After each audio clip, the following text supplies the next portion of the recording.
Jalen Brooks walked into class smiling. 10 minutes later, he was branded a fraud. The professor slammed a chalkboard with an equation no student had ever seen, and said, "Solve this, or drop the course." Laughter echoed. Whispers hissed. Affirmative action. But what happened next wasn't failure. It was a fire Jalen never meant to start. And when he turned in the solution, the school tried to erase him. Before we deep dive into this interesting story, subscribe to our channel, and tell us where are you watching from. Share in the comments below. There was no warning, no welcome, no easing into the moment, just silence, followed by the sharp clack of Dr. Theodore Langston's dress shoes as he strode across the marble floor of the lecture hall. He stopped mid-step, turned toward the blackboard, and with calculated calmness, lifted a piece of chalk and began scribbling. The equation stretched like a maze across the board. 3 lines, maybe 4, impossible to follow at a glance. It twisted with nested functions, Greek symbols, and non-standard notation. Only someone deeply entrenched in advanced theoretical mathematics might recognize. "Before we begin," Langston said, his voice clipped and poised, "let's have a demonstration, a warm-up if you will." The room of 70 students was silent, freshmen mostly, bright-eyed and burning with nerves. Langston turned to face them, pushing his wireframe glasses up the bridge of his nose. His eyes landed on one student. "Mr. Brooks, isn't it?" he said. "Jalen Brooks, front row." Jalen looked up from his notebook. He had been jotting formulas, trying to get ahead of the lecture. His face was still, calm, but inside his pulse stuttered. He glanced around, hoping there was another Brooks. There wasn't. Jalen stood slowly, unsure whether to speak. Langston gestured toward the board with the chalk. "Why don't you come up and solve this for us? Prove to your peers you're ready for Cambridge." A low ripple passed through the class. Some heads turned. A few smirks surfaced. Jalen hesitated. He had arrived just 3 days ago, moving into the small dorm assigned to scholarship students. His mother, with tears in her eyes, had hugged him tight at the terminal in Atlanta. "First in the family. Don't mess this up. You deserve to be here." Her words echoed now, buried under the pressure growing inside his chest. Jalen stepped forward. Cambridge College had been a dream, one only made possible by long nights of studying, skipping parties, working part-time tutoring jobs. He'd earned a full ride based on merit. But the way Langston looked at him now, it wasn't curiosity. It was performance. A public test. Langston didn't move as Jalen approached the board. "Take your time," he said coolly. "Or perhaps don't. Time isn't always on your side." The room snickered. Someone coughed the word, "affirmative." Jalen froze for a fraction of a second. He heard it. So did Langston. But no one called it out. He stared at the board. It wasn't just difficult. It was non-standard. A synthesis of techniques he hadn't yet studied formally. A test outside the curriculum.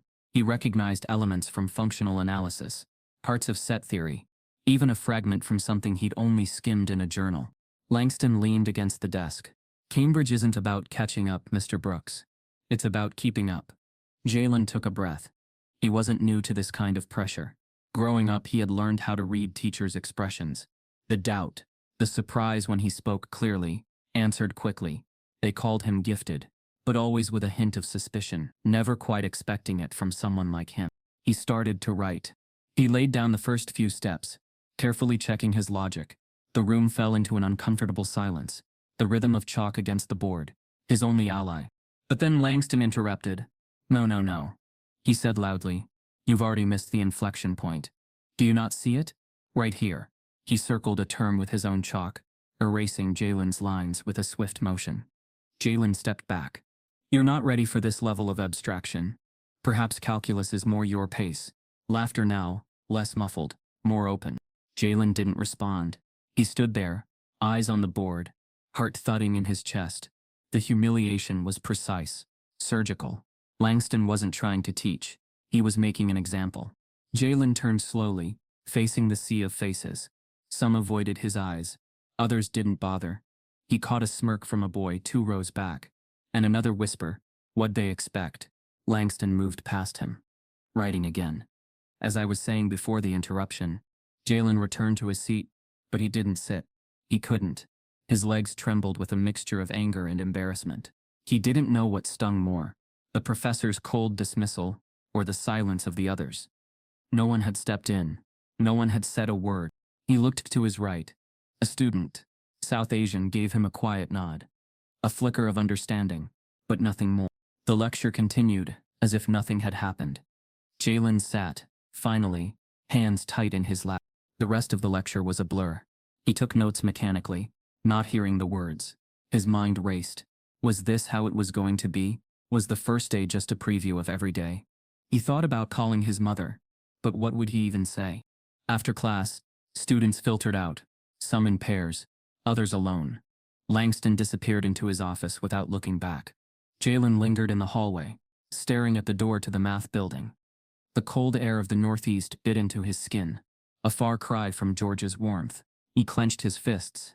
He couldn't let this moment define him. As he turned to leave, a voice spoke from behind. You know that was a grad-level problem, right? Not even half the room knew what they were looking at. It was the South Asian student, tall with sharp features, dressed in a worn hoodie. I'm a V, he said, holding out a hand. That wasn't about math. That was about you. Jalen shook his hand silently. There were a million things he wanted to say, but none of them would make sense right now. Avi hesitated. Langston's done that before. Just not like that. You rattled him. Jalen nodded, his jaw tight. He turned away, heading back toward his dorm, when Avi called out again. Hey, just don't give him the satisfaction, all right? Don't disappear. The words lingered. Later that night, Jalen sat at his desk, the glow of his laptop casting shadows on the wall. He had rewritten the equation from memory, line by line. Not because he had to, but because he needed to understand where it all went wrong. He stared at the final line, pencil in hand. His fingers twitched. Then he picked up the chalk he had brought back from the classroom, a small broken stub he had slipped into his pocket without realizing. He walked to the tiny whiteboard on his dorm wall, and began again. Jalen freezes, then picks up the chalk. Jalen's mistake isn't just a wrong answer. It triggers a campaign to label him as unqualified. The door to the dorm clicked softly behind Jalen. As he stepped inside, the world of Cambridge's ivy-covered hostility left momentarily outside. The thin chalk stub from Langston's class still rested in his pocket, jagged and dull, but for some reason, he couldn't bring himself to throw it away. He sat at his desk for hours, the whiteboard across from him, filled with an approximation of the equation Langston had posed. Each curve and symbol carried a new weight now, not just mathematical, but personal. The math wasn't the enemy. What it symbolized had changed. That board had become a battlefield, and Langston hadn't just given him a question. He'd sent a message. By 3 a.m., Jalen's eyes were bloodshot, and his fingertips were stained with graphite and marker ink. The solution still eluded him, not because he wasn't capable, but because the problem wasn't just unsolved. It had been manipulated, constructed not for intellectual rigor, but as a trap. He finally allowed himself a short nap. When sunlight broke through the blinds a few hours later, it felt more like an interrogation than a comfort. Jalen dragged himself to class the next morning. Eyes followed him. A few more heads turned this time. He kept walking. In the dining hall, Avi sat alone at their usual corner, scrolling through his laptop with practiced speed. He looked up and raised a hand in silent greeting. Jalen dropped his tray beside him and sat without a word. You look like hell, Avi said. Didn't sleep, Jalen muttered. Avi's fingers paused mid-keystroke. Still trying to solve that thing? Jalen shrugged. It wasn't just a problem, it was bait. Avi closed his laptop and leaned back. Langston's been doing this kind of thing for years. Usually low-key, slight grading inconsistencies. Microaggressions in office hours. Never full public shaming on day one. Why me? Because you're everything he thinks doesn't belong here. Jalen's jaw tensed. I earned my place. I know that. You know that. He doesn't care. Silence stretched between them. Avi took a bite of toast, chewed slowly, then said, he picks targets, not challenges. You weren't challenged, you were chosen. The words landed heavier than any equation. Jalen felt it deep in his chest. Being targeted wasn't new. But this level, the public spectacle, the subtle venom in Langston's words, the reaction from the class, it hit different. You think the others noticed? Jalen asked. They noticed, and they chose to say nothing. That stung more than he expected. Not the humiliation, he could live with that. But the isolation, the quiet, complicit nods, that was the part that scraped at his skin. After breakfast, Jalen wandered the math department halls. The air inside was colder, sterile in a way that made everything feel calculated, impersonal. On a corkboard outside a faculty office, he noticed a flyer for an upcoming guest lecture, in small print at the bottom. Moderator, Dr. Mira Patel. The name caught him. He remembered her from orientation. She'd spoken softly but with authority about the politics of access and power in elite education. She had been the only one on that stage to even mention the phrase systemic bias. He didn't expect her to be standing just a few feet away. Dr. Patel, no taller than 5'2", stood in the corridor, flipping through a folder of notes. Her sharp eyes flicked up as he approached. "You're Jalen Brooks," she said, without introduction. He nodded slowly, unsure whether it was a statement or an accusation. "I was at Langston's lecture yesterday," she continued, tone neutral but watchful. "You handled yourself with more grace than many would have." Jalen forced a bitter smile. "Didn't feel graceful." Patel closed her folder and tucked it under her arm. "Do you know that the problem he gave you has no confirmed solution in academic literature? Not in undergrad. Not in grad school. It's been proposed in open mathematical forums and left unresolved." Jalen blinked. "You're serious?" Very. "So, it wasn't meant to be solved?" "No," she said. "It was meant to send a message." He felt the wind leave his chest. Somehow, hearing it aloud made it more real, and more infuriating. "He said I wasn't prepared," Jalen said quietly. "That's the trick," Patel replied. "They test you on things no one's expected to know, then punish you for not knowing them." She reached into her coat pocket and handed him a small notebook. "Document everything. Emails, grades, conversations, even passing comments. And don't assume it stops in the classroom." Jalen held the notebook like it was a shield. "Is it really that deep?" he asked. Dr. Patel's gaze didn't flinch. "It's deeper." That night, Jalen returned to his dorm and opened his laptop, just needing to hear something human, something familiar. But what stared back wasn't comfort.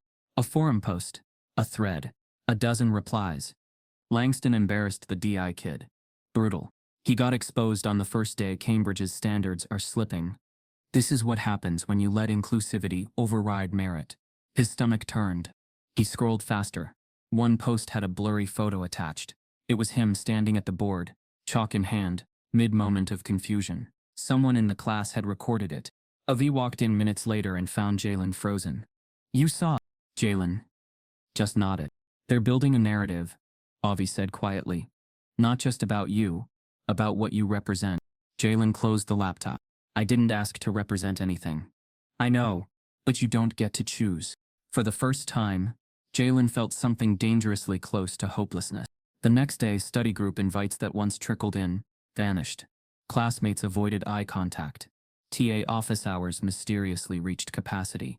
Even the library, a space that had always felt neutral, felt colder. He began to sense a pattern, though no one would say it aloud. He was being made invisible, and the effort was surgical. After another class, a professor Jalen didn't recognize approached him in the hallway. "Jalen, is it?" she asked. "Yes. I wanted to give you a heads up. There's chatter in the department. People are questioning whether you were placed in Langston's course appropriately." His stomach twisted. "Based on what?" "Informal impressions." And she hesitated. "A few emails circulating. Concerns about readiness. I passed the department's pre-screen. I scored in the top 5% of my cohort." The professor sighed. "I'm not saying I agree. Just watch your step." When she walked away, Jalen stood frozen in the hallway, surrounded by bulletin boards of award-winning student names. None looked like his. The ivy climbed the walls outside, picturesque and proud, but beneath it, the roots were rotting. He walked into his dorm, shoes heavy, body heavier. He opened his email without thinking. There it was. Subject: academic performance concern. Math. From Office of Student Standards. Body: Dear Mr. Brooks, it has come to our attention that your participation in Math 27 has not met the preparatory expectations of the course. A preliminary concern has been filed regarding your readiness. Please arrange a meeting with your academic advisor at your earliest convenience. Cambridge Academic Affairs. Jalen stared at the message. His chest hollowed out. It wasn't an accusation yet, but it was a blueprint for one. The chalkboard in his dorm remained untouched. The stub of chalk still sat on his desk, broken. Everything he was afraid of on day one was now happening. and faster than he thought possible. Jalen opens his inbox to find a formal warning about his lack of preparation. His grades weren't the only thing under attack. Now his integrity is. The email had perched itself in Jalen's inbox, like a silent accusation, impersonal, carefully worded, yet potent enough to hollow him out. It wasn't overtly hostile, just bureaucratic enough to leave damage behind. Preliminary concern regarding your readiness. He stared at the screen long after the message had been filed mentally, feeling lightheaded. He didn't tell Avi that night, not because he was hiding it. He was engulfed in a cold fog of disbelief and frustration. How could all of this come from a single equation? Still, he responded in the only way he knew, by working harder. For the next several nights, Jalen became a ghost in the math library. He studied proofs until his brain felt like it might combust. He reviewed every lecture, every note, plotted equations on countless index cards. He planned to re-earn his place in the class, pixel by pixel. Only the whispers didn't stop. They began as small sounds, rustling voices at the back of lecture halls, murmurs in hallways, eyes darting away when he passed. The whispers weren't always clear, but they hit his eardrums with familiarity. After the fallout in Section 2, he recognized them for what they truly were, sniping suggestions meant to unmoor him. A few days later, Jalen exited the auditorium to catch his breath. 2 students near the door were reviewing their phones, and their shadows slid his way. "Seen him flunk that demonstration yet?" one muttered. The other chuckled. "Yeah, does he think we're blind?" Jalen kept walking, shoulders stiff. It wasn't even true, but neither was the spotlight, and neither was the isolation. Avi waited for him outside. He looked pale, his eyes reflecting exhaustion and concern. "Dude, read it," Avi said flatly. Jalen stopped, his heart skipping. "You gotta see this," Avi repeated, pressing his phone into Jalen's hand. The screen showed a campus subreddit thread. Scholarship student exposed in Langston's class. Comments scrolled rapidly. Another affirmative action protege undone. Cambridge's standards slipping. He bombed the simplest logic. How is he even here? An image embedded in the thread showed Jalen at the board, mid-equation, looking lost. The caption, "Public display of incompetence." Even blurry, it cut sharper than any blade. Jalen swallowed. His chest tightened. This wasn't just cyber gossip. It was a crafted narrative derailing him before he could prove wrong. "They're building a stereotype," Avi whispered. "You know, not because it's true, because they can." "I'm still me," Jalen said, puppet-like. "But they're denying you that," Avi replied, face etched with fatigue. "They don't want you to be just a student. They want you to be a symbol." The words hit Jalen more than he expected. Not shame, but fury. He closed the phone, but he couldn't close the noise. He skipped sleep that night.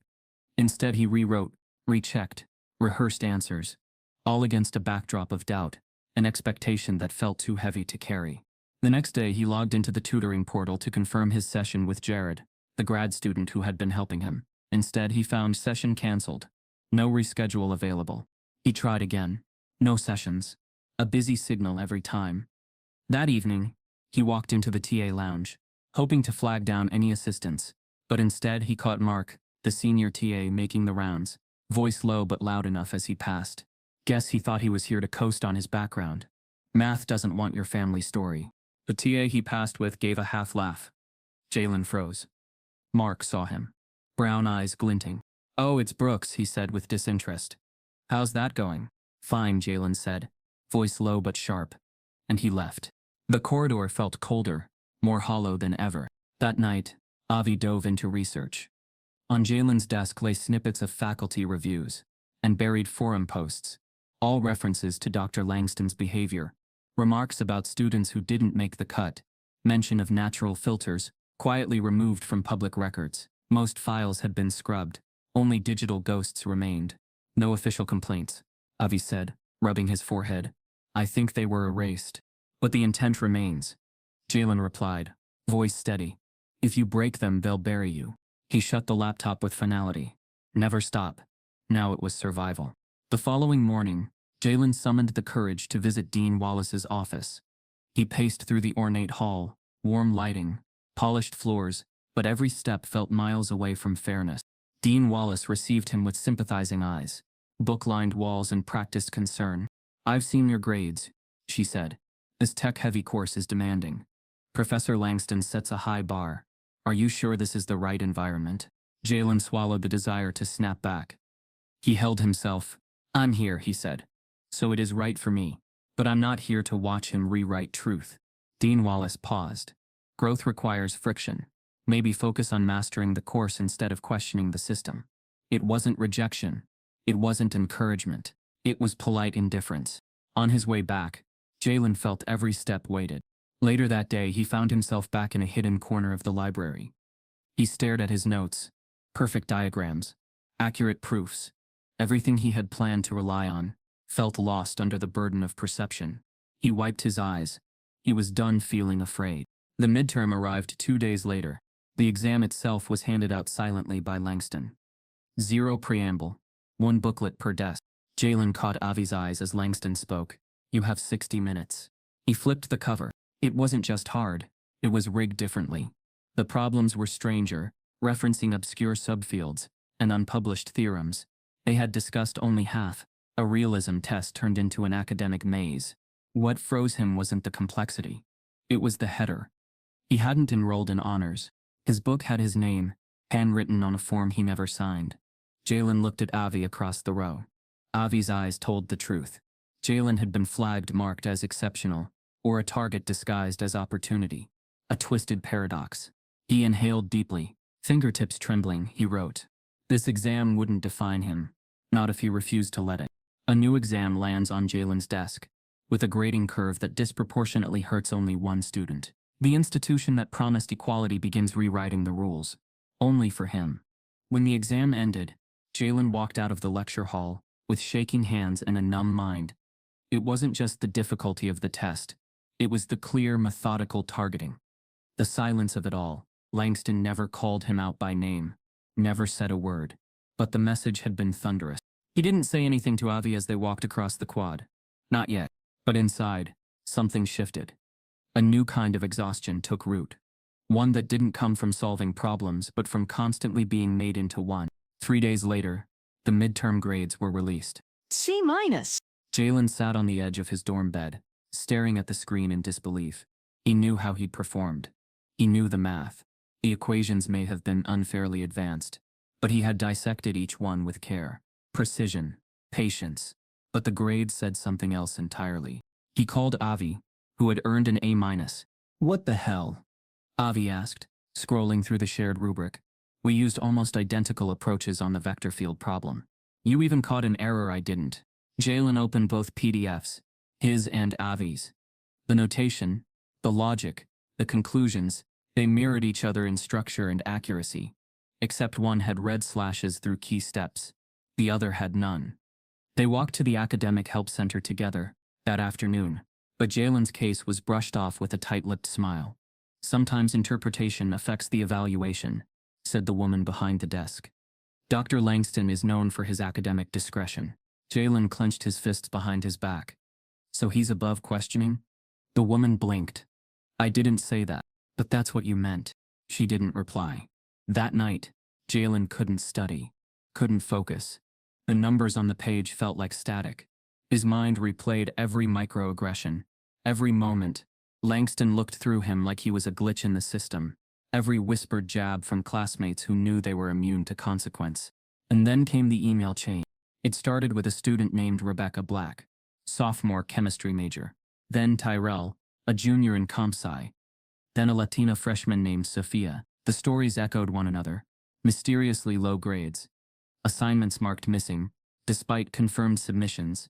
Tutoring sessions canceled without notice. The thread was titled, Academic Interference Reports, Silent Warfare. Jalen replied, Can we meet? They met in the basement of the Cultural Center, a small room with peeling posters and dim lighting, far from the polished auditoriums of the main campus. 7 students sat around the table, some angry, some exhausted, all disillusioned. We've been documenting this since last year, Rebecca said. They'll never say it out loud, but we see the patterns, the random adjustments, the weaponized curve.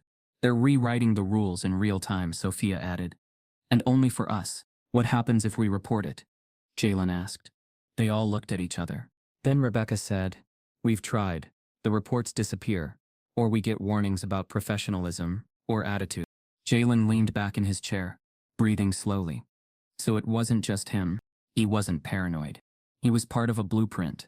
The next morning, the Black Student Association released a public statement calling for an independent investigation into academic bias, citing unnamed students and altered grading patterns. The post went semi-viral on campus. Comments flooded in, some supportive, some defensive, some outright hostile. Cambridge doesn't play favorites. Some people just can't handle rigor. If you can't pass, don't blame the professor. Maybe they should study more instead of looking for excuses. Within 24 hours, the BSA's website was taken down. Their funding was paused pending review. The administration cited policy violations regarding defamation. Jalen watched the fallout unfold in silence. "This place only listens when you're quiet and compliant," Rebecca said bitterly. "The second you speak, they revoke your seat." That night, Jalen opened the Common App on his laptop. The cursor blinked in the transfer application section for nearly an hour. He thought of his mom, her face at the airport, the tears in her eyes, the pride in her voice. They don't get to keep places like that from boys like you. He closed the laptop without typing a word. Leaving would feel like escape. But it would also feel like surrender. Like letting them rewrite his story. The next day he visited Dr. Patel. She opened the door of her office, eyes scanning his face immediately. "You look like a storm. I got a C-. On that exam?" He nodded. Patel leaned back, her jaw tight. "He's escalating." Jalen sat down heavily. "If I call it out, they'll say I'm playing the victim. If I stay quiet, they'll erase me." Patel didn't offer a solution. She didn't pretend to have one. Instead, she pulled a manila folder from her desk drawer and handed it to him. Inside were printouts, emails, grade logs, anonymized complaint drafts, half-finished attempts by other students to push back. "Langston's legacy is protected," she said quietly. "The university protects its stars, not its students, especially not the ones they only admit to check a box." Jalen ran his fingers across the documents. "Why are you giving me this?" "Because I'm tired of watching truth lose to comfort." He looked up. Her voice dropped to almost a whisper.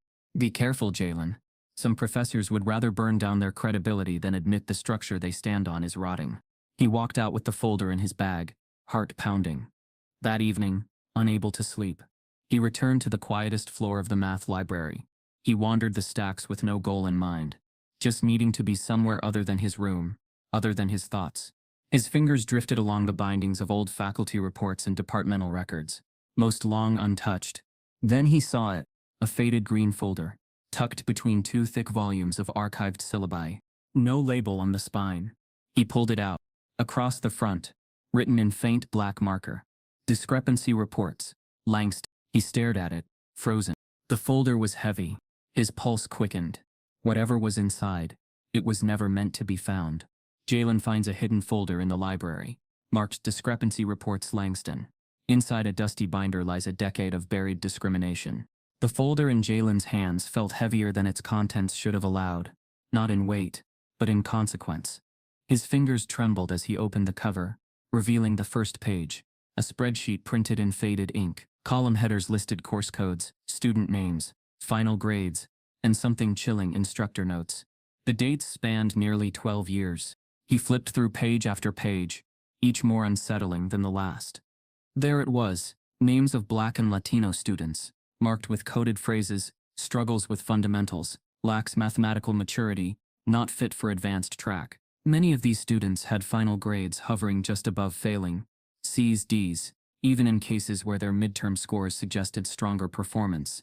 Evie sat beside him, silent, reading over his shoulder. They had returned to the math library early that morning, taking the folder to a secluded table in the back corner. No one knew they were there. No one could afford to. "What is this?" Avi finally asked, voice flat with disbelief. Jalen shook his head slowly. "It's a record. A quiet one. Of who's been pushed out, and how." He flipped to another section, this time containing grade appeal summaries. Most were marked unresolved or dismissed. The appeals had been filed by minority students. Nearly all argued the same point. Their grades didn't reflect their work. In one case, a student named Diego Alvarez had submitted a formal complaint, citing inconsistent grading and public belittling during office hours. The notes in Langston's margin simply read, "Subjective complaint. Student lacks rigor. Another file featured a student named Aisha Jones. She had been a top candidate in national math competitions in high school. Her grade in Langston's course? C-. No supporting comments. Just a single sentence from Langston. Not Cambridge caliber. Jalen sat back, eyes scanning the yellowed pages. The pattern was unmistakable and devastating. Langston didn't just undermine students, Avi muttered. He documented it, like he was building a case to justify erasing them. Jalen leaned forward again, flipping faster now. The folder included scanned emails, some with dates redacted, but the tone was clear. A few came from administrative staff thanking Langston for upholding standards. Others expressed concern about repeat incidents, but each was followed by a non-actionable conclusion. We trust your academic discretion. Protected.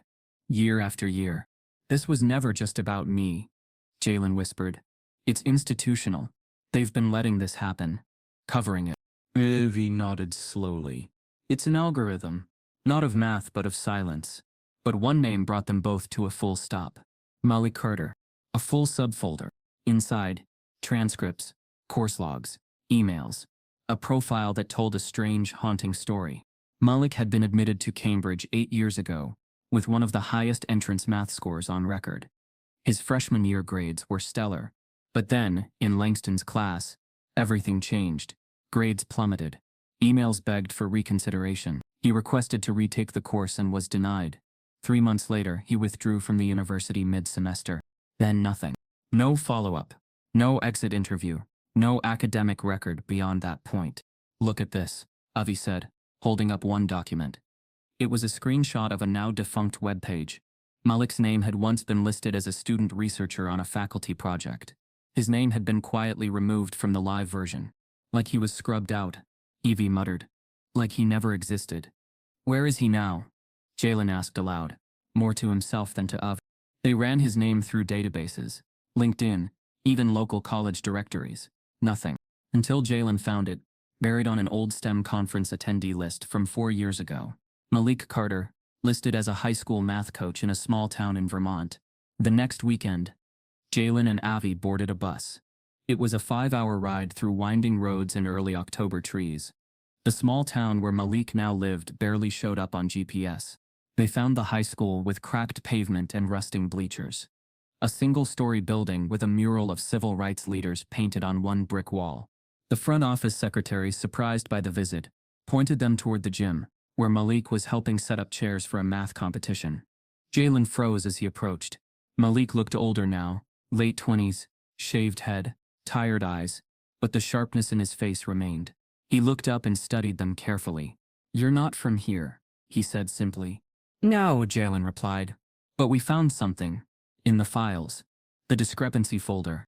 Malik's expression didn't change. He motioned for them to follow him into a classroom. Once the door was closed, he leaned against a desk, arms crossed. I knew someone would come eventually, he said. Didn't expect it to be students. We found your file, Jalen said. They erased you.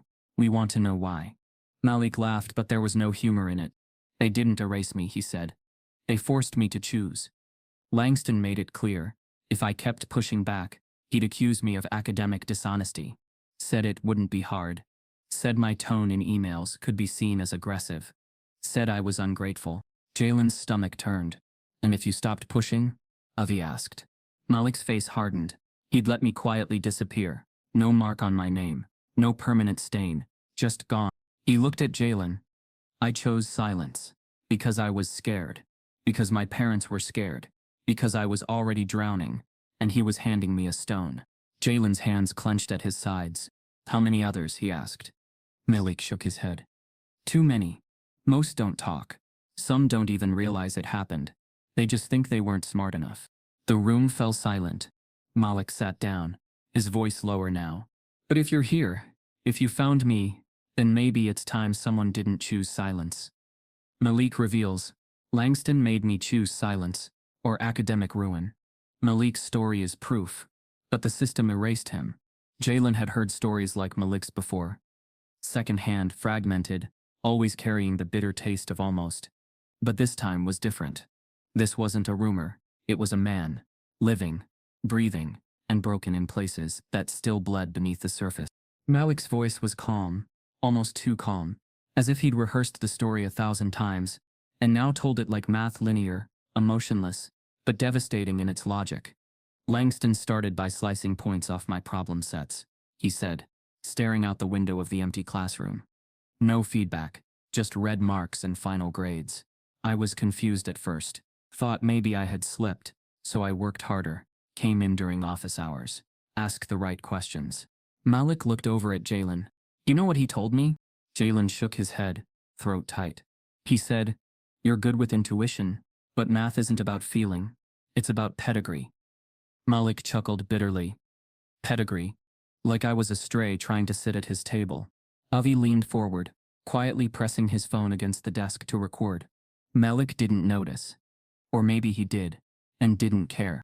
By the time the final rolled around, I had triple-checked every theorem, every limit, and proof. I scored a 97, still got a B-. That's not possible, Jalen said. It is, Malik replied, when the person grading you decides what's possible. He stood and walked slowly to the whiteboard, as if compelled by some buried instinct. With a dry marker, he scribbled a short integral. Perfect notation. Efficient steps. Clean logic. I sued him, Malik said suddenly. Filed a formal complaint, then escalated it to legal counsel. Jalen's eyes widened. What happened? 3 days after filing, my father got a letter from ICE. Said our family's permanent residency paperwork had inconsistencies. We were told we'd be audited, interviewed, monitored. Avi's eyes narrowed. That's retaliation. No, Malik corrected. That's leverage. He erased the integral with a single swipe. My parents begged me to let it go. Said we had too much to lose. That even if we won, the fight would leave scars we couldn't afford. Jalen sat in stunned silence. The edges of his world were shifting. He'd expected resistance. He hadn't expected surveillance, threats, blackmail.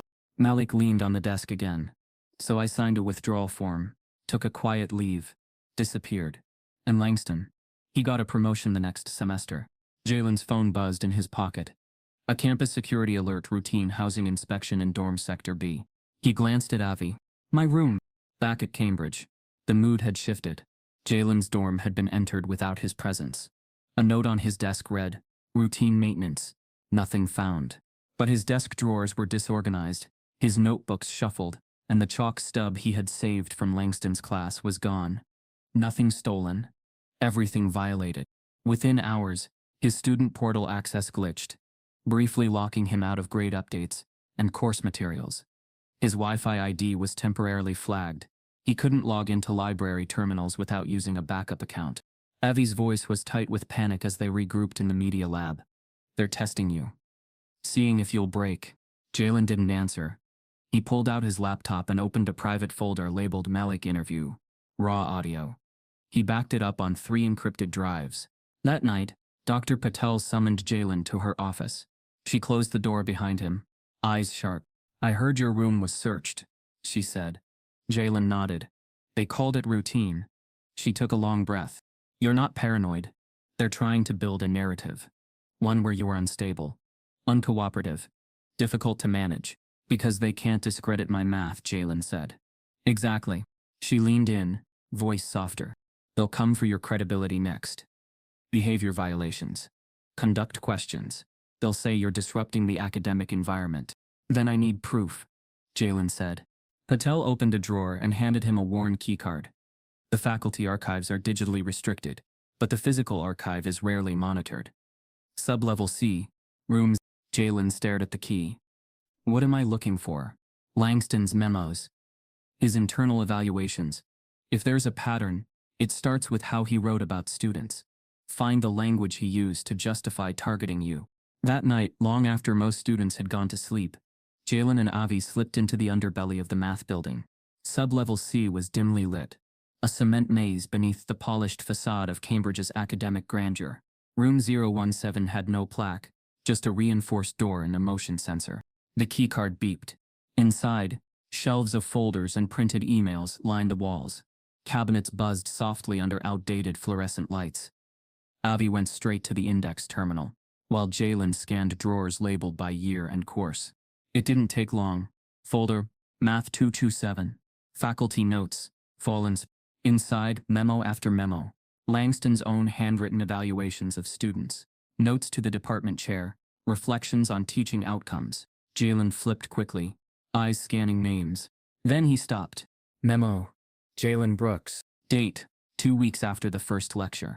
Handwritten. Not submitted to the academic portal. Excerpt. Brooks entered with confidence disproportionate to skill. Displays classic overcompensation behaviors seen in DEI admissions. Intellectually restless but lacks discipline. May become disruptive if unchecked. Jalen stared at the words. Disproportionate. Overcompensation. Disruptive. He wasn't being evaluated. He was being profiled. He showed the memo to Avi. This is what he does, Avi said, voice low. He frames it before it happens. So when you fight back, it fits the story he's already told. Jalen folded the paper carefully. They scanned the entire folder, uploaded every page to a private cloud, and left the room without a sound. Back in their dorm, Jalen sat on the edge of his bed, eyes wide but unfocused. They don't just forget us, he said. They erase us. Avi nodded. Unless we document everything they try to burn. Jalen's phone vibrated again. This time, the message came from an anonymous number. It was a screenshot of the memo they had just found. No message. No threat. Just a picture. Someone on the inside was watching. A faculty member leaks a draft of Langston's private memo labeling Jalen a disruptive influence. They're not just failing him, they're trying to erase him. The screenshot of Langston's memo burned through Jalen's phone screen like acid. There was no caption. No sender. Just the image. His name, handwritten notes, damning language. It confirmed what Jalen already knew. The attack wasn't isolated. It was systemic, coordinated, and worse. It was already a few steps ahead of him. The next morning, a white envelope slid under his dorm door. He didn't need to open it to know what it was. But he did anyway. Subject: disciplinary inquiry notification. From Office of Academic Integrity, Cambridge College. You are hereby required to appear before the Undergraduate Disciplinary Board to address concerns regarding potential academic dishonesty and disruption of learning environments. Further details will be provided at the hearing. No specifics, no named incidents, just a summons, and the clear message that someone had activated a process designed to quietly eliminate him. Avi read the letter and exhaled sharply. They're making it look procedural. But this isn't a hearing. It's a burial. What do they think I did? They don't need you to have done anything, Avi said bitterly. They just need enough fog to make the fire seem real. Later that day, as Jalen walked across campus, he felt the stares. Faculty he once nodded at avoided his gaze. Classmates kept a polite distance. Even the librarian who once greeted him daily now offered only a stiff nod. He wasn't just a student, under scrutiny. He was radioactive.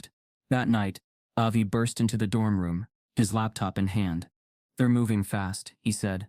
Langston's department just sent a recommendation to financial aid to begin scholarship revocation. They're calling it a performance and conduct-based review. No official charges, just suggestion. Jalen sat silently, his body heavy, but his mind racing. He needed help. But not from the school. Do you remember that local paper that covered the racial profiling case last semester, he asked? Yeah. The Herald? The reporter. Nia Wallace. She's legit. Jalen typed her name into his browser. Articles about police surveillance, racial bias in student housing, and a landmark case involving a professor's expulsion for harassment filled the screen. She didn't flinch from uncomfortable truths. He sent her an email, concise, direct, and honest. By morning she had replied. They met in a quiet cafe off campus. Nia Wallace arrived with a tape recorder and a notepad, but didn't turn either on right away. She listened as Jalen and Avi laid out everything from the lecture room, humiliation, to the altered exam, from the hidden memo to the disciplinary letter. She didn't blink once. When they finished, she leaned back and said, I believe you. Jalen exhaled. But belief isn't enough, she continued. If I go to print with this, they'll bury it unless we have undeniable proof, something they can't redact, reframe, or call anecdotal. I have the memo, Jalen said. They'll say it's forged. I have Malik Carter's story. They'll say he's bitter. What kind of proof do you need? She tapped her notepad gently. Catch them in the act. Real time. Unedited. Preferably in Langston's own voice. Jalen's stomach turned. That's the only way? He asked. Nia's tone was firm. Cambridge buries things because it's careful. You want to beat the system? You have to out-document it. That night, Jalen sat awake in bed, the recorder in his hand. A plan began to take shape. Not safe, not certain, but necessary. 3 days later, Jalen requested a meeting during Langston's office hours. "I'd like feedback on my last problem set," he said in the email. "I want to understand what I'm missing." Langston replied curtly, "Office to an ND." Avi helped wire him with a small pin recorder, linked to his phone's cloud backup. "If it goes south," Avi said, "text me a dash. Just one." Jalen walked into the math building with the kind of focus reserved for courtrooms. He knocked once. Langston didn't look up when he entered. "Sit," he said flatly. Jalen placed his folder on the desk. "This step," he said, pointing to the problem set. "You marked it wrong, but I cross-verified it with our lecture notes." Langston finally looked up. His eyes narrowed. "You're playing a very dangerous game, Mr. Brooks. I'm asking for clarity. No, you're asking for exceptions. And your kind always does that." Jalen's heart stuttered, but his face didn't flinch. Langston leaned forward. "I could regrade this, but I won't. Because what I see isn't a student seeking knowledge. It's a manipulator trying to rewrite standards to fit his insecurities." Jalen stayed silent. Langston smirked. "You're loud in the wrong ways. Smart in the wrong ways. This is Cambridge, not a political project." He stood pacing toward the window. "You think I haven't seen this before? Students like you come in, righteous and fragile, armed with identity but empty on substance. They demand space. Until someone finally tells the truth." "And what truth is that?" Jalen asked, voice low. "That you don't belong." There it was. Clear. Cruel. Recorded. Jalen stood, folder in hand. "Thanks for the feedback." That night, Avi and Jalen played the tape for Nia. She sat in stunned silence, then hit replay. The second time through, her expression hardened. "This is it," she said. "If we publish this, it's over for him." Jalen nodded slowly. "Do it." 3 hours later, he emailed the full recording to the disciplinary board as well. Subject line: clarification regarding alleged academic misconduct. Attached audio file. Transcript. Memo. Timeline. For the first time in weeks, Jalen allowed himself hope. The next morning he woke early, opened his email, and stopped. Subject: audio file submission. Error notice. Body: we were unable to process your submitted file due to corruption. Please resubmit at your earliest convenience. Jalen opened the file from his drive. It was blank. 0 seconds. Dead. He checked the cloud backup. Gone. He checked the recorder. Deleted. Only the transcript remained. Word for word, but no audio. Jalen's face went cold. Avi ran in moments later, breathless. "They wiped it," he said. "Someone accessed the drive remotely. They torched the file." Jalen stared at the empty playback window. Everything he had, everything, was gone. Jalen submits the recording to the board, only to find it's been corrupted. With his future hanging, Jalen risks everything to expose the truth. The silence after the file corruption wasn't just digital, it was emotional. Jalen sat frozen, staring at the blank audio track like it had physically betrayed him. He had finally captured the truth, spoken in Langston's own words, and somehow, it had been scrubbed from existence. "I triple-backed it," Avi whispered, pacing the room. "It was on a local drive, a cloud mirror, and a physical SD card. That's 3 different redundancies. Someone got through all of it. Then someone's watching more closely than we thought," Jalen replied. He opened his notebook. Pages of dates, times, incidents, testimonies, emails. He didn't flinch. "Not this time." "We're not out," he said, voice cold. "We just have to go louder." The next day, Jalen reached out to alumni networks, quietly at first. He searched public LinkedIn groups, archived forums, student council rosters. Then he started messaging former students of Langston's, especially those who had disappeared from the honors lists, dropped out mid-year, or transferred without explanation. To his surprise, many responded. A black woman named Naomi, now a teacher in Denver, wrote, "I got a B- for a paper my classmates submitted too, and he got an A. I never said anything. I was scared." A former athlete from 2016, Marcus Langston, told me I was wasting my time chasing a math degree.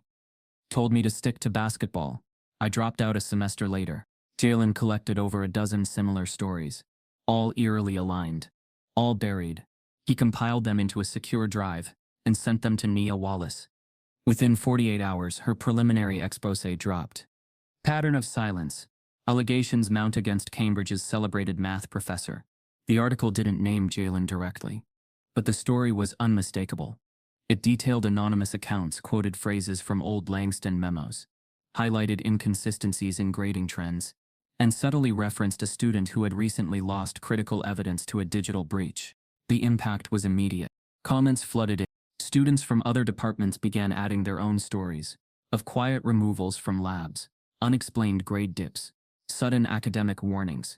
Then on a lesser-known student forum, typically used for roommate disputes and club invites, a thread went viral. Langston tried to fail me too. AMA. The poster, anonymous, laid out their story with exact dates, screenshots of emailed office hour feedback, and an identical memo line, disruptive energy, difficult to coach. Within hours, dozens replied, sharing receipts, email headers, screenshots of redacted files. Someone uploaded a spreadsheet titled Discrepancy Map, with side-by-side comparisons of white and black students' grading patterns over 5 semesters. Langston's algorithm was breaking open, and it didn't stop online. 2 days later, a group of students organized a sit-in outside the mathematics department. They weren't loud, but they were present. Signs read, "Stop grading us out of existence. Transparency is academic integrity. Justice for Jalen." The hashtag caught fire. Local blogs picked it up. Student radio aired a segment. The hashtag trended regionally. Former professors, quiet until now, began reposting Nia's article. Even students who had once whispered about Jalen now stepped forward with open support. Something in the air had shifted, from fear to fury. But not everyone celebrated. That evening, Jalen received a text from his mother. "Call me. Now." He stepped into the stairwell and dialed. She answered on the first ring. "Baby," she said, her voice tight with tears. "I saw the article. I saw the posts." Jalen swallowed. "I'm okay, Mom." "No, you're not," she said. "And you don't have to pretend to be. But I need you to know what you're doing. It matters." She paused, emotion crackling through the line. "I remember when you were 12, you came home crying because a teacher told you you didn't look like an engineer, and you said maybe she's right, and I told you no, maybe she's scared." Jalen pressed his forehead to the cool wall. "I remember," he whispered. "I can't protect you from this," she said, "but I will remind you of one thing. You belong there. They don't get to say otherwise." A beat of silence. "Promise me you won't quit." He closed his eyes. "I promise." The next morning, the university issued a statement. "We take all allegations seriously and are conducting an internal review." It was the typical bland shield of academia, but it meant one thing. They were on the defensive. That same afternoon, the Cambridge Chronicle published an op-ed by Langston himself. Title: "When Ambition Becomes Accusation. A Professor Speaks." The opening line sliced through like glass. "In over 2 decades of teaching, I've encountered many talented students, but never have I seen such a coordinated attempt to dismantle reputations under the guise of equity." Langston wrote of a vocal student with a victim complex, of a culture where discipline is mistaken for discrimination, and where a single grade becomes a national scandal. He never said Jalen's name, but the article included a sentence that made it undeniable. The individual in question failed to produce legitimate evidence, and instead sought validation through social media manipulation and sympathetic journalism. Avi stormed into the dorm room with a printed copy of the piece.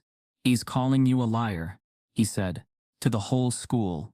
To the world." Jalen took the paper, eyes scanning the words. "Not a liar," he said softly.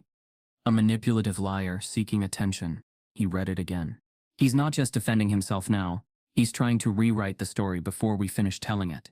Avi dropped into his chair. "We need to go nuclear." Jalen looked up, face calm. "We already did." Langston makes a public statement, calling Jalen a manipulative liar seeking attention. Langston's final weapon, an impossible midterm, written just for Jalen. The op-ed had barely cooled before Langston struck again. That Monday, the second midterm dropped. No warning, no curve adjustments, just a single-page announcement on the student portal, Math 227 Midterm B, individual evaluation format. When Jalen arrived in the lecture hall, he noticed it immediately. His exam packet was a different color than everyone else's. Pale green, while others had standard white. He raised his hand. Langston didn't acknowledge him. Instead, he walked down the aisle and said flatly, Some of you have requested the opportunity to prove your mastery. I've tailored this midterm to provide that space. Students turned toward Jalen. Some curious, others smirking. The message was clear. This was for him. Jalen stared at the cover. Midterm B, Advanced Comprehension Assessment. He flipped the page. It was a labyrinth. The first problem alone spanned 2 sections, covering the principles of non-standard analysis, a technique that had never once appeared in their syllabus.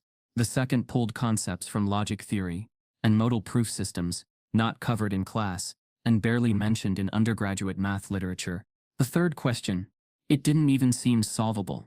Avi, seated beside him, had a standard midterm functions, limits, integrals, rigorous, but familiar. Jalen looked up at Langston. The professor was watching him over folded hands.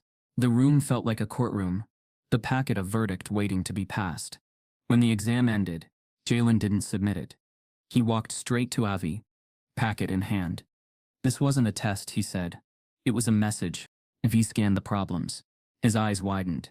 This is based on an unsolved equation, he muttered. This has been floating in the theoretical math world for years. No peer-reviewed solution exists. Jalen's pulse ticked up. He gave me an impossible test. Not impossible, Avi corrected. Just never solved. Not in this context. Not at this level. It's meant to make you fail in public again. Jalen didn't speak. He clutched the packet like a live wire. Then he walked out of the building fast. For the next 72 hours, Jalen didn't sleep. He barricaded himself in the back of the math library, a space he once used to study in peace, now turned into a war room. Evie brought food. Dr. Patel dropped off a silent nod and a printout of advanced logic theory. Jalen barely acknowledged them. His focus tunneled. His eyes scanned formulas. He filled whiteboard after whiteboard. The problem, abstract as it was, contained internal structure. It wasn't random.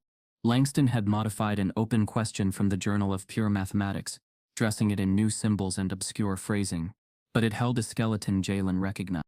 And that's where Langston had underestimated him. Jalen wasn't just smart. He was obsessive when pushed, relentless when cornered. He didn't need to win the game. He just needed to expose the rules. By hour 50, Avi walked in to find him asleep on a stack of paper, drooling ink. He let him rest. Just long enough.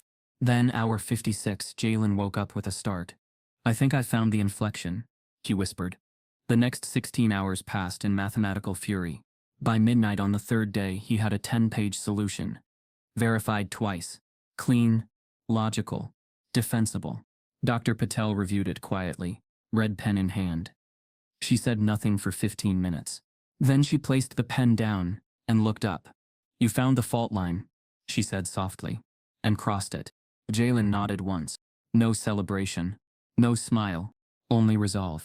The next morning, Langston sat in his office, sipping coffee with the arrogance of someone who'd never faced consequences. Jalen knocked once and entered before waiting for a reply.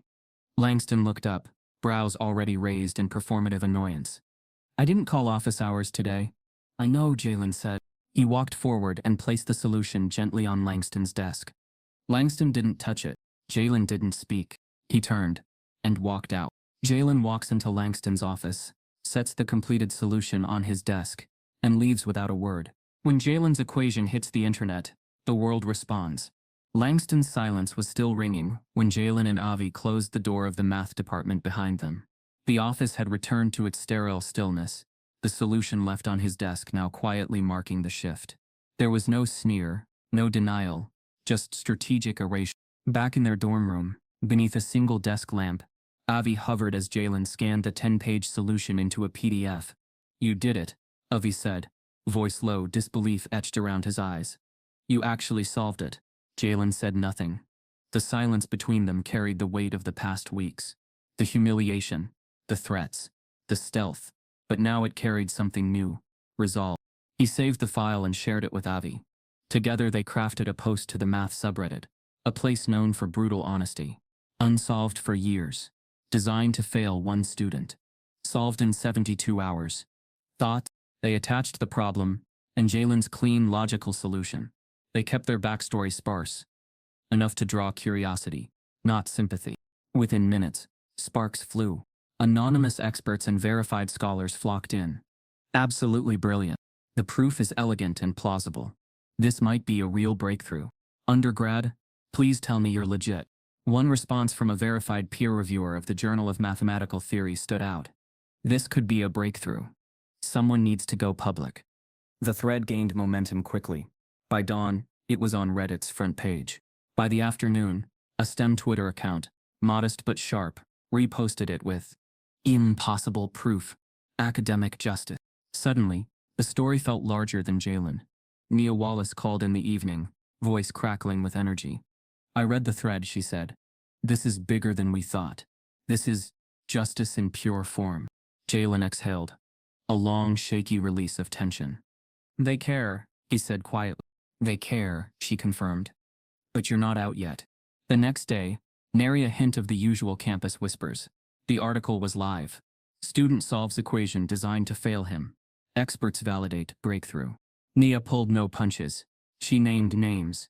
Langston included. She referenced patterns of suppressed evidence, the midterm trap, and the scrubbed memo. The solution was embedded. She wove in narratives from Malik, Naomi, and Marcus, giving faces to the whispers.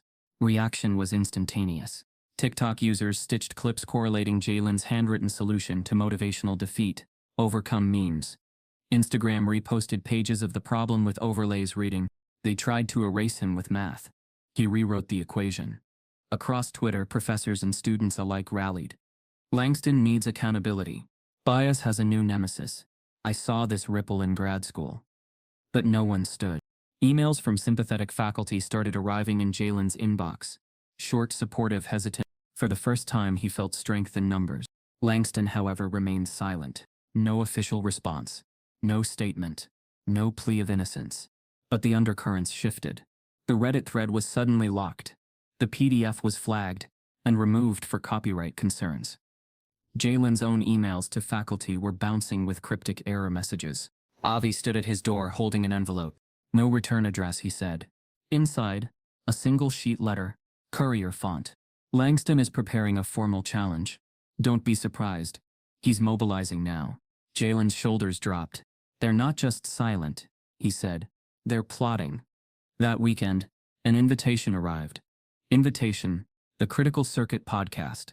Systemic bias and elite institutions. Jalen stared at the message. Do I go on the show? He whispered to himself. He called his mom. Yes, she said immediately. They want your voice. You remember when we talked about teachers, the one who said you didn't look like an engineer? He nodded, tears catching. Well, she said, voice shining through. This is your moment to rewrite that memory. Speak. On air, Jalen's words were measured, powerful in their honesty. I walked into that lecture hoping to prove myself. Instead, they tried to prove I didn't belong. He managed the narrative with calm defiance, steering clear of anger, letting the truth carve itself into listeners' hearts. This is what academic gaslighting sounds like. I was that scared student once. My transcript doesn't begin with a C-. It begins with potential. The episode exploded. Messages poured in. I dropped out first semester because no one listened. I saw this same thing in engineering. Thank you for fighting back. Jalen blinked away tears. Then, just before midnight, an email from an unknown faculty account. Subject: internal memo. Confirmation needed. The attachment: concerns regarding student conduct. Brooks. Accusations: fabricated claims for attention. Unauthorized recordings before the inquiry board. False academic narrative spun for social media clout. The final line: his behavior undermines campus trust and the integrity of academic achievement. Jalen stared, chest tight. They weren't attacking his math now. They were trying to dismantle his character. Avi placed a hand on his shoulder. They're not erasing the math, he said. They're trying to erase you. An anonymous faculty email warns. Langston's preparing to strike back. Langston changes tactics. He can't ruin the math, so he targets the man. It began with a whisper. But this time the whispers had structure. An anonymous Reddit post appeared in the early hours of Thursday morning. Posted under a throwaway account. URL Math Truth Cambridge. Title: Cambridge Whistleblower. That viral math solution was plagiarized. The post included vague claims, no sources, but cited an internal review, suggesting the solution Jalen had published was copied from a European math blog, one that hadn't been updated since. The thread gained traction quickly, shared mostly by new accounts with no posting history. By noon, the post had made its way onto student group chats, and even departmental Slack channels. Students began murmuring, speculating. The same crowd that had silently cheered during Langston's challenge now re-emerged, emboldened. Wait, so the whole thing might have been fake? I knew it felt too clean for undergrad work. Man really built a movement off a copy-paste. Avi stared at the screen, jaw tightening. This is a hit job, he muttered. Jalen sat in stunned silence. They're not even trying to prove it, he said. Just planting doubt. And it worked. That afternoon, as he walked toward his logic theory seminar, a notice had been posted outside the classroom. Access to this session has been restricted for Mr. Jalen Brooks. Please contact the Office of Academic Affairs. No call, no warning, no explanation. Inside, students whispered. One pointed toward the door and smirked. Jalen turned without a word and walked away. By the time he got back to the dorm, a university-wide email had been quietly circulated. Subject line, Academic Integrity Concern Under Review. The body didn't name him, but the references were unmistakable. Avi slammed his laptop shut. They're setting it up like a slow leak, death by insinuation. Jalen stared blankly at the chalkboard in their room, once filled with equations, now covered in dust. They couldn't beat the solution, he said, so now they're trying to erase me from it. That night, Avi stayed up digging. He bypassed server logs, cross-referenced document timestamps, and traced IP activity through a back door on the campus Wi-Fi system, a skill he rarely mentioned. And then he found it. Multiple anonymous posts, including the original plagiarism thread, all traced back to the same source, a masked campus IP, registered to a graduate faculty terminal in the mathematics department. More specifically, Langston's assistant, Eli Barron. Avi didn't speak at first. He just showed the screen to Jalen. Jalen's face didn't change, but his hands curled into fists on his lap. He's not just complicit, Avi said. He's an active part of this machine. Jalen stood slowly. Then it's time to break it. The next morning, they met with Dr. Patel behind closed doors. Her office door remained locked the entire time. When she saw the logs Avi had compiled, her face went pale. I've suspected for years, she said. But this is coordinated defamation. She picked up her office phone and dialed a number from memory. Provost Edmund, she said. We need to speak. Today. By the end of the day, the internal tension was no longer whisper thin. The mathematics department, once quiet in its hierarchy, buzzed with uncertainty. Several junior faculty had begun pushing back against Langston's influence. Patel's private efforts, long brushed aside, were gaining traction now that Avi's tech-based receipts backed her suspicions. But Langston didn't flinch. He didn't post rebuttals. He didn't deny anything. Instead, he waited until Friday morning, when the official email arrived. Subject, Notice of Emergency Faculty Hearing. Academic Conduct Panel. Body. You are hereby summoned to attend an emergency session convened by the Board of Academic Standards. This session will review and vote on disciplinary measures concerning recent conduct involving alleged academic dishonesty, disruption, and public misrepresentation. Time 9:00 a.m. Location Administrative Courtroom, Founders Hall. Dress code formal. Representation allowed. One faculty member or legal counsel. Avi read it 3 times. They're voting to expel you. Jalen nodded. They're calling it an emergency. Like I'm the crisis. Dr. Patel called that night. Her voice had none of its usual calm. They're rushing the hearing to minimize protest response. I've seen this before. Will you represent me? Jalen asked quietly. Yes, she said. But you need to understand, Langston is a cornerstone of this place. To remove him, they'd have to admit the whole system cracked. They might rather lose you than lose him. I know, Jalen said. But I'm not asking them to protect me. I'm asking them to choose the truth. She didn't speak for a long time. Then she said, then let's make it undeniable. The school's board announces an emergency meeting to vote on Jalen's expulsion. Behind closed doors, Jalen's future hangs by a thread. The courtroom wasn't what Jalen expected. Inside Founders Hall, room 2114 had been converted from an administrative conference space into a tribunal chamber. Its oak walls bore plaques of retired deans and founders, a half-circle table curved around a lone witness chair in the center. No jury, just quiet judgment. 9 faculty members sat in silence as Jalen entered, They didn't greet him. They didn't make eye contact. Dr. Langston sat off to the side, flanked by Eli Barron, his assistant, and two lawyers in gray suits. Jalen walked in alone, followed only by Dr. Patel. He took his seat. Mr. Brooks, one of the board members began, this session will determine whether your continued enrollment at Cambridge is appropriate based on conduct, academic integrity, and your recent public behavior. Another added, we request clarity today, not narrative. Jalen looked up slowly. Then let's start with theirs. Langston rose first. His voice was slow, practiced. He didn't flinch. Instead, he spoke of misunderstood intention, of how the academic challenges were proportional to expectations, of how Jalen had sought fame over facts. He presented a printout of the Reddit plagiarism post, then a hard copy of the anonymous email, then a manipulated quote from Jalen's interview on the critical circuit, taken out of context, each item stacked like firewood, meant to smolder until it consumed the air in the room. Mr. Brooks, one faculty member asked, how do you respond to allegations that your work was sourced, perhaps unknowingly, from obscure material? Jalen opened his folder and passed copies of his handwritten solution, time-stamped and scanned the night before submission. This was written in a 72-hour sprint, he said, alone, because the test was designed to make me disappear. He paused. And you already know that. He turned toward Patel, who nodded. Dr. Patel stepped forward. Let's not forget context, she said. The original test was never distributed to any other student. It contained advanced theorems never covered in class. And Mr. Brooks not only attempted it, he solved it, independently. She handed out a second set of document statements from alumni, including Naomi, Marcus, and Malik Carter, each one recounting eerily similar stories, impossible expectations, unexplained grade drops, emotional withdrawal. These aren't coincidences, she said. They're patterns. Langston's lawyer stood. Anecdotal.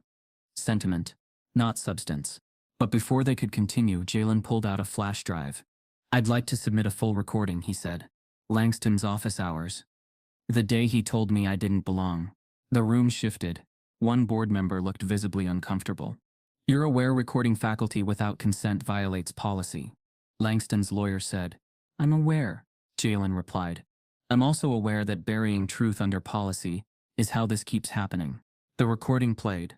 Langston's voice, clear and unmistakable, filled the room. You're loud in the wrong ways. Smart in the wrong ways. This is Cambridge, not a political project. When it ended, no one spoke. Then Patel whispered, do you want more? She opened a second file, the Reddit metadata, IP logs, cross-referenced with terminal activity in the mathematics wing, all pointing back to Eli Barron. Langston turned, eyes narrowing.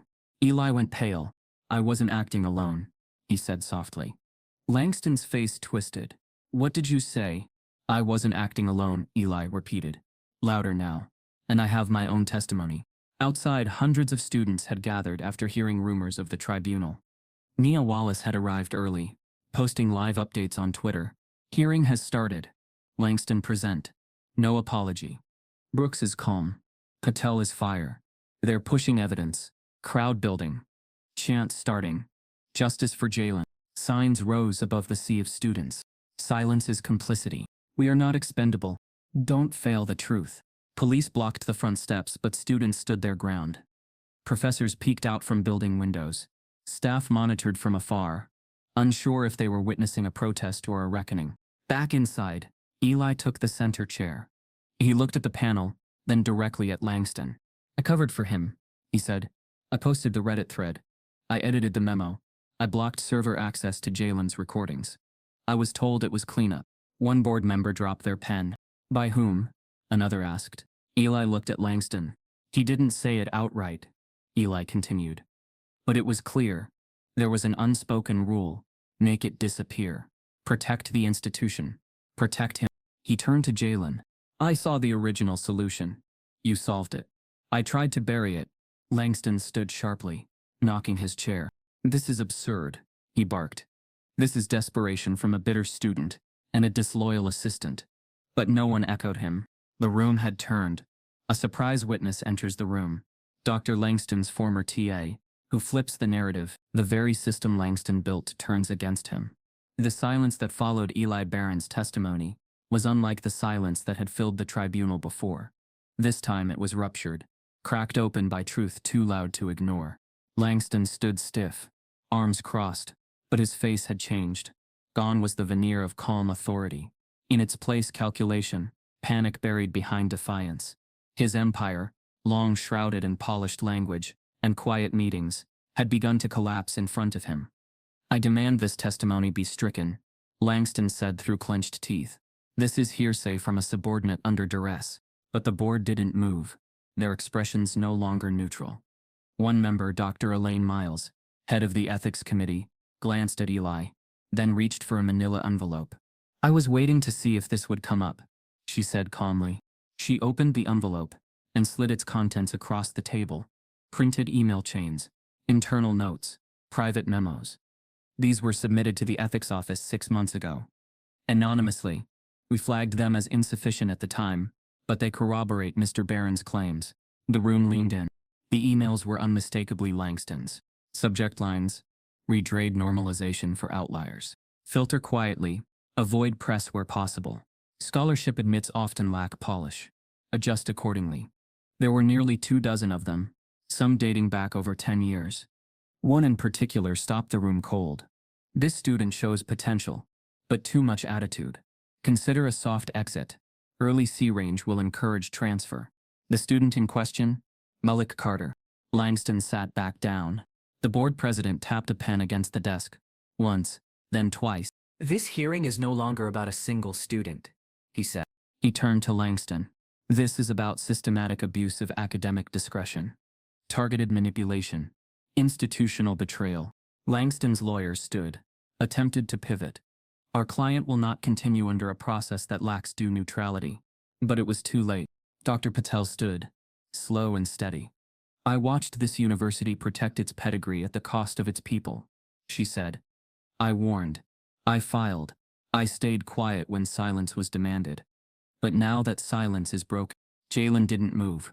He barely breathed. He wasn't watching Langston fall. He was watching an entire gatekeeper system crumble in real time. That evening, the university issued an emergency statement. "Effective immediately, Professor Theodore Langston has been placed on indefinite suspension pending a full external investigation." It spread fast. Students gathered in the quad. Someone brought speakers. Chants rang out. "We see you, Jalen." Langston lied. "Protect Black genius." Jalen stepped outside Founders Hall, just as the chants peaked. He didn't say anything. He didn't need to. His presence was enough. A symbol not of rebellion, but restoration. Avi clapped a hand on his shoulder. "You didn't just pass. You rewrote the course." Jalen nodded, then looked around. The damage was still there. The grades still rigged. The students still gone. The silences still etched into policy. But something irreversible had happened. And then, as he stood in the crowd, surrounded by chants and camera flashes, his phone buzzed. A number he didn't recognize. He picked it up. "Jalen Brooks?" a calm voice asked. "Yes? This is Dr. Annette Liu, director of the Global Mathematical Theory Summit at Harvard." His heart skipped. "We read your solution. Your technique, your approach. It's innovative, clean, and frankly overdue for this field. We'd like to invite you to present your work at our international conference next month. Fully sponsored." Jalen blinked. "You're serious?" "Very. You changed the question. Now we want to hear the math behind the answer." Jalen receives a call. Harvard wants him to present his equation at an international conference. The math that tried to destroy him becomes the proof of his worth. The conference room at Harvard wasn't built to make people feel powerful. But that morning it felt like it had been waiting for Jalen Brooks. Polished glass walls reflected rows of eager scholars, professors, and researchers, their eyes all fixed on a single wooden podium under a halo of warm lighting. Jalen stood at its center, fingers trembling slightly over a remote. Behind him, a projection screen displayed his title slide, "Reframing Non-Standard Logic Through Lateral Inductive Inversion," a case study. But the real headline was unspoken. The problem that wasn't meant to be solved. Solved. He exhaled and began. The first 10 minutes were methodical, calculated. Jalen outlined the original problem, abstract enough to evade traditional peer scrutiny, but structured just enough to tempt someone bold. Then came his process. The room leaned in as he explained how he had broken the problem down, not by force, but by listening to its rhythm. He talked about finding silence between steps, about redefining failure as feedback. He didn't mention Langston. He didn't need to. The math itself was the rebuke. As he presented the final frame, a proof verified and now under review for formal publication, the auditorium rose to its feet. The ovation lasted over 30 seconds. Not because the math was perfect, but because it came from a place that academia often tried to ignore. A place outside its polished gates. Jalen stepped back, nodded once, and whispered to himself, "You belong here." Across the country, in a modest apartment in Richmond, Malik Carter watched the live stream on his old laptop. Tears welled as he leaned closer, trying to memorize every word Jalen spoke. In Denver, Naomi watched from her office. A class of middle school students gathered behind her. "See him?" she whispered to the kids. "That's what resistance looks like." But through a lens they didn't expect. Even Dr. Patel, watching from Cambridge in a private faculty room, dabbed her eyes with the corner of a tissue. Back at Cambridge, things had changed, but not everything had healed. The university released an official statement 1 week after the conference. In light of recent events, Cambridge College will launch an independent, third-party inquiry into historic patterns of academic discrimination and systemic bias within departments. It was formal, predictable, carefully phrased, but it was also unprecedented. Jalen was invited to consult as part of the advisory board. He declined. Instead, he requested they consult the students who never had a chance to stay. Still, his name echoed in classrooms now. Professors used his work in case studies. Students whispered about him not in ridicule, but in reverence. Jalen began receiving messages from high schoolers across the country, mostly black boys and girls with dreams and fears that sounded a lot like his from just a year ago. He replied to every one of them. Slowly, he started speaking at public forums, not just about math, but about the fragility of access in academic spaces. "Genius," he said during one talk, "isn't a passport. Not when the gatekeepers hold the keys and change the locks every time we get close." The room went quiet. Then the applause came, loud and sustained. As for Langston, he resigned 2 weeks after the inquiry began. No apology, no statement, just a quiet email to department heads and a stripped nameplate from his office door. Jalen never saw him again. But he didn't need to. Langston's silence said what his career never had. Even gatekeepers fall when the gate itself is questioned. Months later, Jalen walked across the same campus paths that had once felt like minefields. He passed the courtyard where whispers used to trail him like shadows. Now students nodded as he passed. Some smiled. A few even stopped to say thank you. A group of freshman black students watched him from the steps of the science library, their eyes wide with cautious admiration. He gave a subtle nod. He didn't want to be a myth. He wanted them to believe they could do it too, without having to bleed for it. But as he passed the old math hall, he paused. The doors were open. Inside, a new professor taught an introductory logic course. Students laughed. Someone asked a question. The light through the windows made the room look warm, safe even. Yet Jalen felt a tightness in his chest. Because even now, after the proof, the podium, the validation, he still remembered that first day. The silence, the chalk in his hand, the trap he hadn't seen coming. He wasn't angry. He wasn't bitter. But something still lingered. Something that refused to be solved with equations. Jalen walks through the campus he once feared, now with students nodding in respect, but something still haunts him. He was handed a piece of chalk to humiliate him. He used it to write his name in history. The campus bloomed in soft spring light. The lawns had never looked greener. The banners were crisp, the orchestra tuning beneath the giant white tent. Families murmured and shuffled programs, searching for names. Pride thickened the air like perfume. Graduation day, at Cambridge College.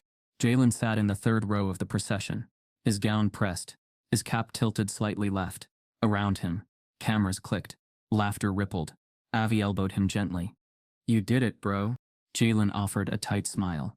But his eyes weren't on the stage. They were fixed on the math building just beyond the trees. Specifically the room on the second floor, Langston's old classroom, the one where it had all begun, where a piece of chalk once weighed more than a degree. When his name was called, the world didn't fall silent. It rose. Jalen Brooks, Bachelor of Mathematics, honors with distinction. Applause erupted. Students stood. Some faculty even clapped louder than protocol allowed. He walked across the stage, eyes steady. The dean handed him the diploma, leaned in slightly, and whispered, "You made this place better than we deserved." But Jalen didn't stop there. He stepped down from the stage and walked away from the crowd, cutting through the rows of chairs, past the white tent, toward that second-floor classroom. The door was unlocked. Inside, it smelled the same old chalk, books, and memory. The blackboard still stretched the length of the room, erased clean, but not untouched. Jalen stepped to the front. A single piece of chalk sat on the ledge. New, white, crisp. He picked it up slowly, the same way he had years ago. Except back then, it felt like a test. Today it felt like truth. He lifted it to the board and began to write. Line by line, stroke by stroke, he rewrote the equation. The one Langston designed to break him. The one he solved under the weight of doubt and sabotage. The one that now bore his name in research forums and academic citations. When he finished, he didn't step back. He wrote one more word beneath it. Jalen Brooks signed it like a thesis, like a declaration, like he had never been erased. Behind him, footsteps. A few students had followed, quietly, unsure if they were intruding. They stood in the doorway, watching him with a reverence usually reserved for statues or legends. One whispered, "Is that it?" Another answered, "That's the one." Jalen turned, nodded once, and placed the chalk back on the ledge. He walked past them, down the stairs, back outside. The ceremony was winding down. His mother waited near the fountain, eyes glassy, arms wide. "You remember what I said before you left Atlanta?" she whispered. Jalen nodded. "You don't owe them silence." She smiled. "And now, I gave them proof instead." Later that night, he sat alone on the quad, diploma tucked beside him, the wind brushing through the grass. The applause had faded. The speeches were done. The protest had moved off campus. Langston's name had been scrubbed from the directory. Eli had left the school. Patel had been promoted. The world had changed. But Jalen's mind kept circling a single thought.